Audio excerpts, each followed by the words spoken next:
έθεσα προηγουμένως και είπα ότι να κάνουμε να σχεδιάσουμε ποιες στρατηγικές πρέπει να σχεδιάσουμε προκειμένου να μην μας προλαμβάνουν τα γεγονότα, αλλά να προλαβαίνουμε εμείς. Αυτό που πρέπει να κάνουμε το δίκαιο. Πολλές φορές που βρεθήκαμε στο κύριο του Βεκού και δεν είχαμε η ιστορία είναι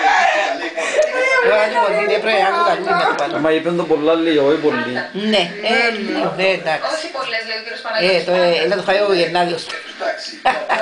Έτσι έχουν ζάχαρη μέσα τούτα. Ναι, αλλά είπαν το γιατί δεν είναι συνηθισμένος.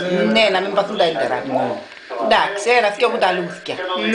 Έτσι τώρα το αρκεψάει το άλλο λίγο και κάνει. Σιγά τη μουτού σου και να μην μες τη μουτού. Ψήρα πάνω.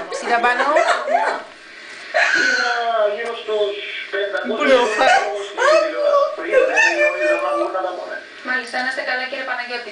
Λοιπόν, να πω τη συγχαρητήρια του κυρίου Παναγιώτη. Αυτό που εξέρισε Να μάθει. τους μαζέψεις όλους αυτούς. Εντάξει, κάνει. Ναι. Οι πολιτικές Εντάξει. τους Το πάω Γερνάδη. ιδεολογίες και